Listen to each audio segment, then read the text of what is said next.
Driverly.com, unlimited drama series. The mahogany dining room at Whitmore's restaurant buzzed with the kind of refined conversation that made my teeth ache. Crystal clinked against china as Emily's family gathered around the oversized table, their voices carrying that particular New England aristocratic drawl that always made me feel like I was wearing the wrong clothes. Which, according to my father-in-law, Franklin Waters, I absolutely was. "Smith, really?" Franklin said, adjusting his silk tie as he eyed my work shirt with undisguised disgust. "Couldn't you have managed something more appropriate for Thanksgiving dinner?" I looked down at my navy blue work shirt with Turner HVAC embroidered on the chest. It was clean, pressed, and honestly the nicest thing I owned that wasn't covered in ductwork dust. "Sorry, Franklin. I came straight from a job." "Of course you did." His voice dripped with that special brand of condescension reserved for people he considered beneath his social station. "Emily, dear, perhaps next year we could establish a dress code." My wife Emily smiled tightly, her perfectly manicured fingers gripping her wine glass. "Daddy, please." "Smith works very hard."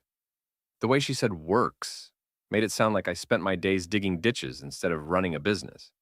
But I kept my mouth shut, like I always did at these family gatherings.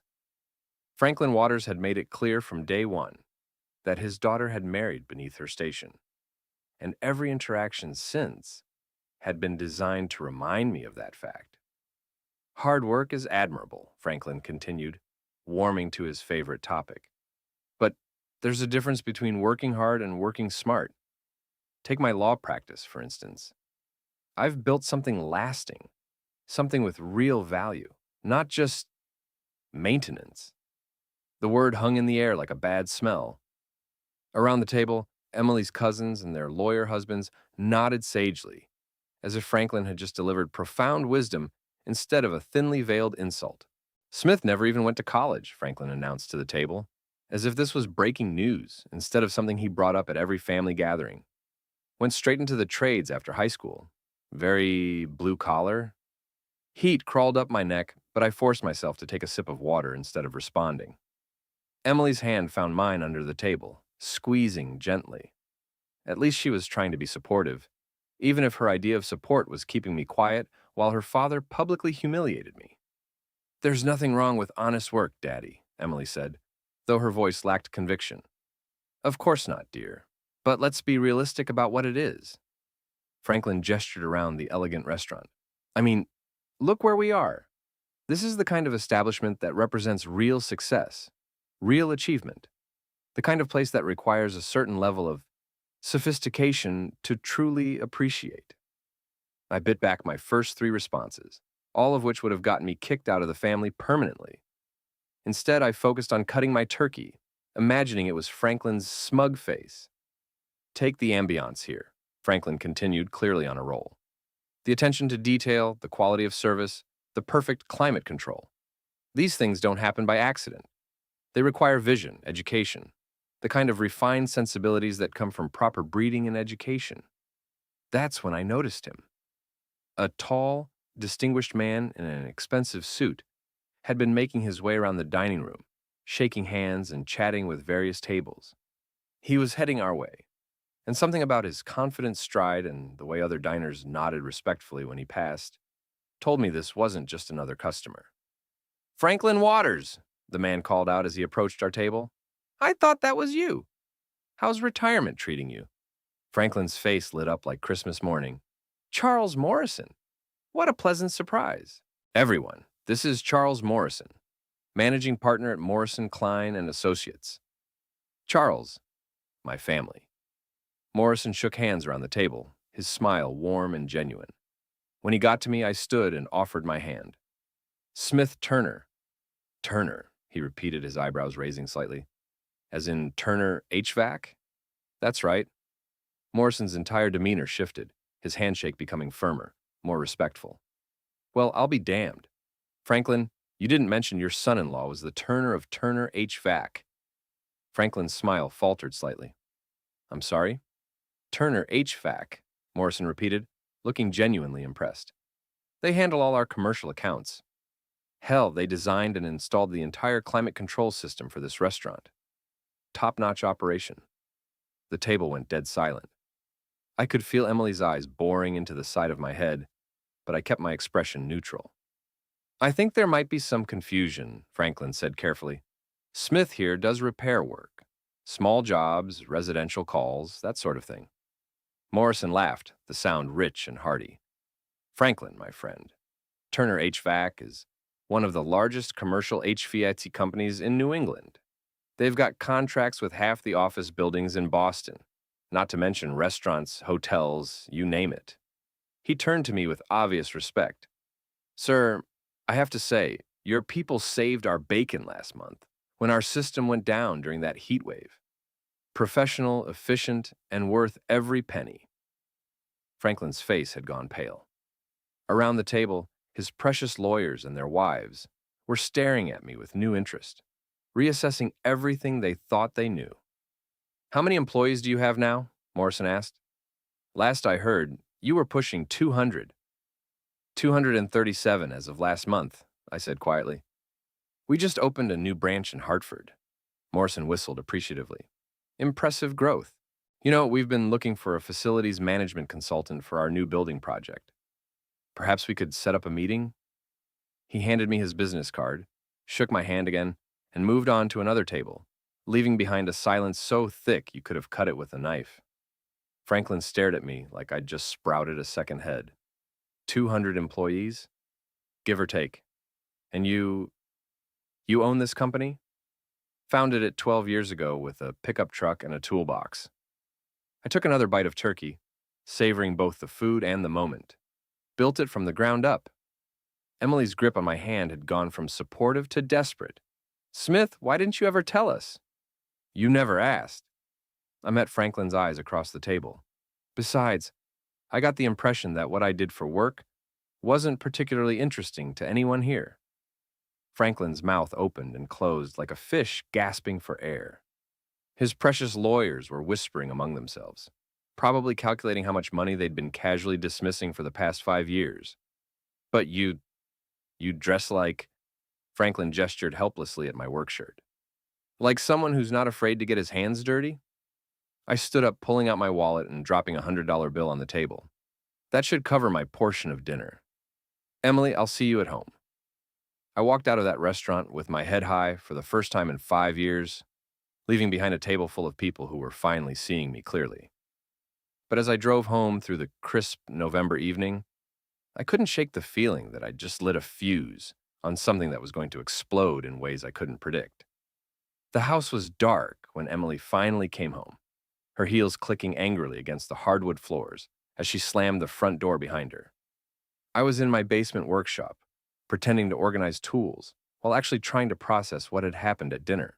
Smith! Her voice echoed down the stairs, sharp with fury. We need to talk. Now! I took my time putting away the wrench I'd been holding, then slowly climbed the stairs. Emily was pacing in the kitchen, still wearing her designer dress, but with her perfect composure completely shattered. How could you do that to my father, she demanded, before I'd even reached the top step. Do what exactly? Don't play dumb with me. You humiliated him in front of everyone. Charles Morrison practically treated you like some kind of celebrity, while Daddy sat there looking like a fool. I leaned against the kitchen counter, studying my wife's face. 5 years of marriage, and I was seeing an expression I'd never witnessed before. Not just anger, but something uglier. Resentment. Maybe even hatred. I answered the man's questions, I said calmly. Was I supposed to lie? You were supposed to be considerate. You know how important appearances are to Daddy. You know how hard he's worked to build his reputation.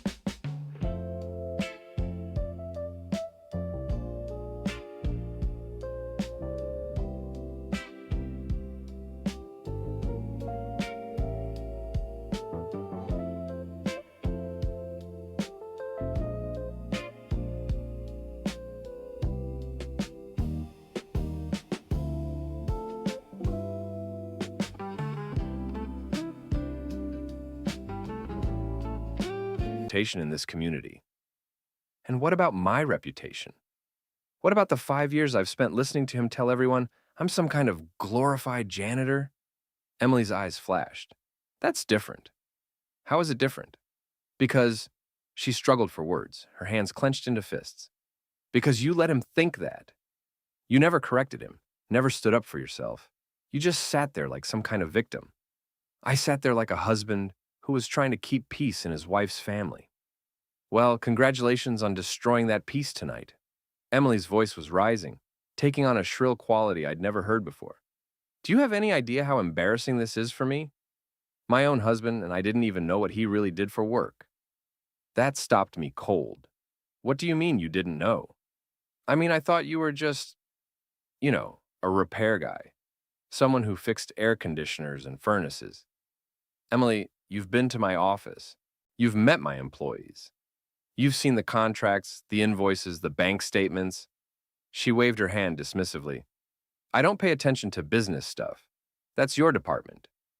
You don't pay attention, or you didn't want to know. The question hung between us like a challenge. Emily's face flushed red, and for a moment I thought she might actually answer honestly. Instead, she changed tactics. This isn't about what I knew or didn't know. This is about you making my father look like an idiot in public. Your father made himself look like an idiot. I just existed. Don't you dare blame him for this. Emily's voice cracked like a whip. He was trying to help you, trying to motivate you to do better with your life. By insulting me every chance he got? By encouraging you to have higher standards, to want more than just this. She gestured around our kitchen, which was nice enough, but apparently not up to her family's expectations. I felt something cold settle in my chest, like ice water flowing through my veins. What exactly is wrong with this, Emily? Nothing's wrong with it. It's not enough. It's not what I expected when I married you. What did you expect? She turned away, staring out the window at our backyard.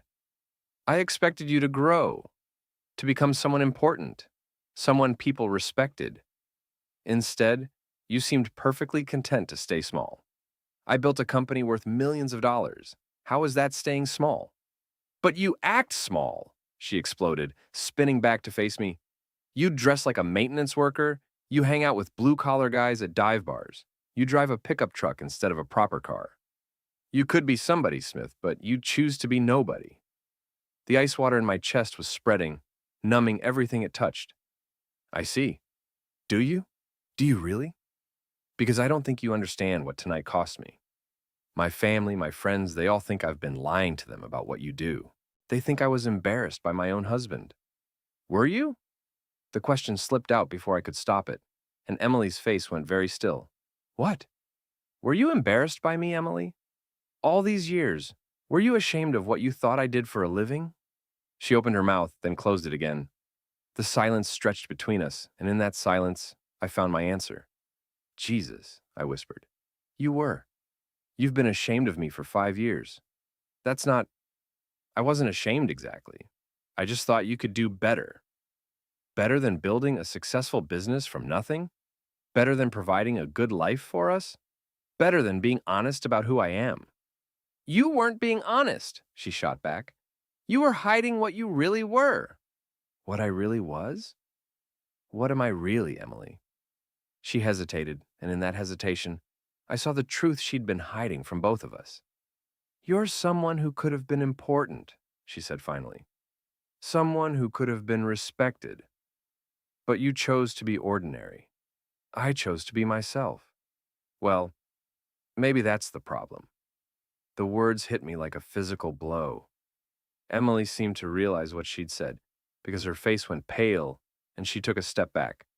Smith, I didn't mean... Yes, you did.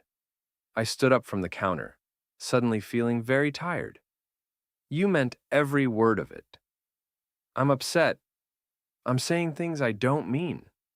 No, you're upset. So you're finally saying things you do mean. I looked at my wife, really looked at her, and saw a stranger. How long have you felt this way? I don't feel any way. I just think you have potential you're not using. How long, Emily? She bit her lip, her perfectly applied makeup starting to smudge around her eyes. Since the beginning, okay? Since we got married. I kept waiting for you to want more, to push yourself, To become the kind of man who could fit into my world? Your world. Yes, my world. The world I grew up in, the world I belong in. I thought you'd want to belong there too. And when I didn't transform into your ideal husband, you decided to be ashamed of me instead. I wasn't ashamed. Stop lying. The words came out harsher than I'd intended, and Emily flinched. Stop lying to me and stop lying to yourself. You've spent 5 years apologizing for me, making excuses for me, trying to hide what you thought I was from your precious family and friends. Tears were running down her cheeks now, leaving tracks in her foundation. I just wanted you to be someone they could respect. They respect me now. Charles Morrison respects me. Your father's lawyer friends respect me. But you know what? It doesn't matter because you don't. That's not true, isn't it? Tell me, Emily. Your ex, the one you said you blocked, 300 messages this month. He contacted me for— Watch more on Grammarly.com. What do you think I should do to make up for embarrassing your father tonight? She wiped her eyes with the back of her hand, smearing her makeup further. You could apologize. Explain that you didn't mean to make him look bad. What else? Maybe you could do some work for him. Pro bono. Show that you're not holding grudges. Like what kind of work? Well, the salon's heating system has been acting up. You could fix that for free, as a gesture of goodwill.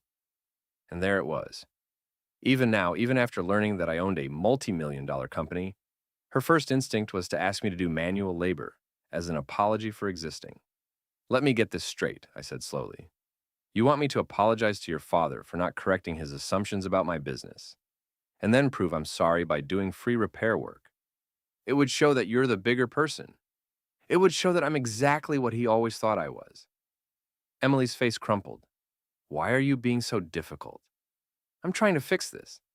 You're trying to put me back in the box where you're comfortable having me. That's not fair. Fair? I laughed, but there was no humor in it. You want to talk about fair? Fair would have been you asking me about my work sometime in the last 5 years. Fair would have been you standing up for me when your father spent half a decade treating me like hired help. Fair would have been you being proud of what I built instead of ashamed of who I am. I am proud of you. No, you're not. You're proud of what you just learned I own, but you're still ashamed of who I am. Emily stared at me for a long moment, her mascara creating dark circles under her eyes. When she spoke again, her voice was quiet but venomous. You know what? Maybe I am ashamed. Maybe I'm ashamed of being married to someone who's perfectly content to let people think he's nothing special. Maybe I'm ashamed of having a husband who cares more about being authentic than about fitting into the life I want to live. The ice water had reached my heart now, freezing it solid. The life you want to live. Yes, the life I deserve to live. I didn't grow up in a trailer park, Smith. I didn't grow up thinking that owning a pickup truck and drinking beer with contractors was the height of success. I grew up expecting more. More than me. More than who you choose to be. I nodded slowly, everything finally becoming clear. I think I understand now. Good. So you'll apologize to Daddy? No, Emily, I think I'll pack a bag instead. Her eyes went wide. What? I think I'll pack a bag and get a hotel room while I figure out what comes next. Smith, you're overreacting. We can work this out. Can we? Can you stop being ashamed of me? Can you stop wanting me to be someone else? Can you love me for who I am instead of hating me for who I'm not?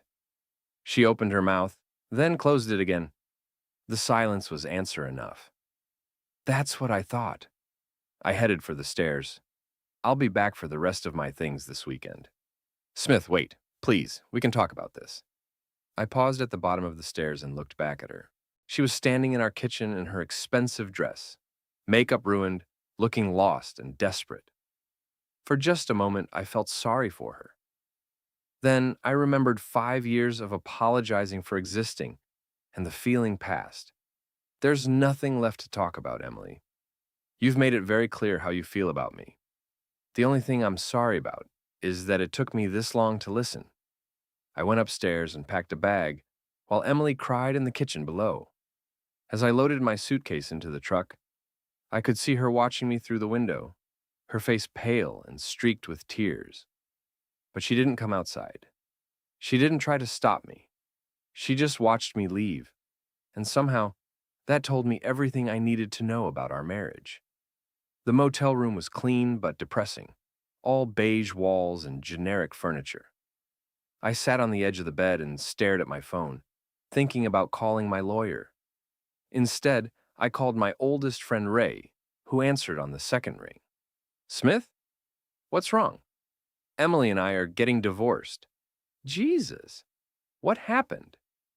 I told him the whole story, from dinner to the fight to packing my bags.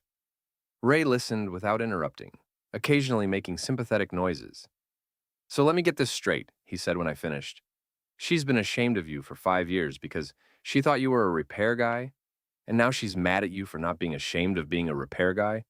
That's about the size of it. Brother, you're better off without that woman. Yeah, well, tell that to my lawyer. This is going to get ugly. How ugly? I thought about Emily's face when she realized what she'd married into, the calculations I could practically see running behind her eyes. Very ugly, Ray. Very ugly indeed. 3 weeks later, I was sitting in my lawyer's office trying not to lose my temper, as he explained just how ugly things were about to get. She's claiming emotional abandonment, David Chen said, sliding the papers across his desk. Says you deceived her about your financial situation and then left her when she confronted you about it. I scanned the divorce filing, my blood pressure rising with each ridiculous claim. Deceived her? I never lied about anything. According to her attorney, you deliberately misrepresented yourself as a small-time repair contractor in order to, and I quote, manipulate her expectations and avoid your responsibilities as a husband. That's insane. It gets better. She's asking for half of everything, plus alimony, plus she wants to keep the house and the salon. The salon I invested in? The salon she claims you forced her to accept your investment in as a means of financial control. I leaned back in my chair, staring at the ceiling. Who's her lawyer? David consulted his notes. Brad Vance. He's new in town, just opened his practice 6 months ago. Seems to specialize in aggressive divorce tactics. Something about the name nagged at me, but I couldn't place it. Never heard of him. He's been asking a lot of questions about your business assets. Very thorough, very determined. I get the impression he's taking this case personally. What do you mean? I mean, he's putting in the kind of hours and attention you usually only see when there's more than just legal fees at stake. I've filed that information away for later consideration. What are our options? We fight it. Document everything, prove that you were always honest about your work. Show that her claims of deception are baseless. The good news is that Massachusetts is a no-fault state, so her emotional manipulation arguments won't carry much weight in the actual settlement. And the bad news? The bad news is that she's right about one thing. You are legally entitled to half of everything acquired during the marriage. That includes her salon, which I paid for, which you invested in as a married couple. The court won't care whose idea it was. I left David's office feeling like I'd been hit by a truck. The divorce was going to be expensive, time-consuming, and public. In a town the size of Millbrook, everyone would know every detail before it was over. But what bothered me more than the legal complications was the nagging feeling that I was missing something important. The name Brad Vance kept echoing in my head, familiar but just out of reach. That evening, I decided to drive by the house to pick up some more clothes. Emily's car was in the driveway, along with another vehicle I didn't recognize, a red Mustang convertible with vanity plates that read Fit Mail. I parked across the street and watched the house for a few minutes, trying to decide if I wanted to deal with Emily and whoever she was entertaining. The decision was made for me when the front door opened and Emily appeared, followed by a tall, muscular man with perfectly styled hair and a gym bag slung over his shoulder. They stood on the porch, talking quietly, and even from a distance, I could see the body language, the way he leaned in close to her, the way she touched his arm, the intimate smile she gave him as he walked to his car. Brad Vance wasn't just her lawyer. He was her boyfriend. I sat in my truck watching this little domestic scene play out, feeling oddly detached from the whole thing. I should have been angry or hurt or betrayed. Instead, I felt like I was watching a movie about someone else's life. The Mustang pulled out of the driveway and drove past me without the driver noticing my truck. I got a good look at him through the windshield. Mid-30s, handsome in an obvious way, the kind of guy who spent serious time at the gym and wanted everyone to know it. After he left, I waited another 10 minutes before approaching the house. Emily answered the door in a silk robe, her hair slightly mussed, looking guilty as hell. "Smith, I wasn't expecting you." "I can see that." I pushed past her into the house. "I came to get some more clothes." "You should have called first." "Why? So you could hide the evidence?" Her face flushed red. "I don't know what you mean." "Brad Vance, your lawyer. Nice car." Emily's jaw tightened. "Brad is helping me through a difficult time." "I bet he is. How long has this been going on?" "There's nothing going on. He's my attorney." "Emily, I just watched you two on the porch. Unless legal consultations have gotten a lot more intimate since I left, there's definitely something going on." She crossed her arms over her chest, her expression shifting from guilty to defiant. "Fine. Yes, Brad and I have gotten close. Is that what you want to hear?" "I want to hear the truth." "How long?" "Since right after you left." I was upset, confused, and he was there for me. 3 weeks. "You've been sleeping with your lawyer for 3 weeks." "I've been finding comfort with someone who actually cares about me." I laughed, the sound harsh in the quiet house. "Someone who cares about you or someone who cares about half of my business? That's a terrible thing to say." "Is it?" "Tell me, Emily. When did you first contact Brad Vance? Before or after you learned what I was worth?" Her silence was answer enough. "Jesus Christ. You didn't waste any time, did you?" "It's not like that." "What's it like then? Explain it to me." Emily's defiance crumbled, replaced by something uglier. "It's like finally being with someone who understands what I need. Someone who appreciates the finer things in life. Someone who isn't content to pretend he's something he's not. Someone who drives a Mustang instead of a pickup truck. Someone who presents himself properly. Someone who cares about appearances and reputation and building a life that means something. Someone who's willing to take half my money in exchange for sleeping with my wife. Brad isn't taking anything. He's helping me get what I deserve." "And what do you deserve, Emily?" She lifted her chin, her eyes hard. "I deserve a husband who wants to be successful, not just accidentally successful. I deserve someone who understands that image matters, that how people see you is important. I deserve better than someone who's proud of being ordinary." "You deserve someone like Brad." "Yes, I do." I nodded slowly, pieces of the puzzle finally clicking into place. "How did you meet him?" "At Linda's gym. He works out there." Linda, Emily's best friend and business partner at the salon, the one who'd been encouraging Emily's dissatisfaction with our marriage for years. "Linda introduced you. She thought we'd get along." "I bet she did. When was this?" "When was what?" "When did Linda introduce you to Brad?" Emily hesitated, and I saw the exact moment she realized she'd said too much. "It doesn't matter when. It matters to me. Humor me. A few months ago, maybe in September." September. 2 months before Thanksgiving dinner. 2 months before our marriage exploded. "So you've known Brad Vance for 2 months, but you've only been finding comfort with him for 3 weeks." "Smith, please. This isn't helping anything." "Actually, it's helping me understand a lot." I headed for the stairs. "I'll get my clothes and get out of your hair. You and Brad probably have a lot of strategizing to do." "It's not like that." "Sure it is, Emily. It's exactly like that." I packed another suitcase while Emily hovered in the doorway, alternating between guilty apologies and defensive justifications. I let her talk, filing away every word for future reference. As I loaded the suitcase into my truck, she followed me outside. "Smith, I know how this looks, but I want you to know that I never meant for things to happen this way." "How did you mean for them to happen?" "I meant for us to work things out. I meant for you to understand what I needed and try to give it to me. What you needed was for me to be someone else. What I needed was for you to want to be better." "Better according to who?" "You, Brad, your father. Better according to anyone with standards." I stopped with my hand on the truck door. "You know what, Emily? You're right. You do deserve better. You deserve exactly what you're getting." "What's that supposed to mean?" It means Brad Vance is perfect for you. He's everything you ever wanted in a husband.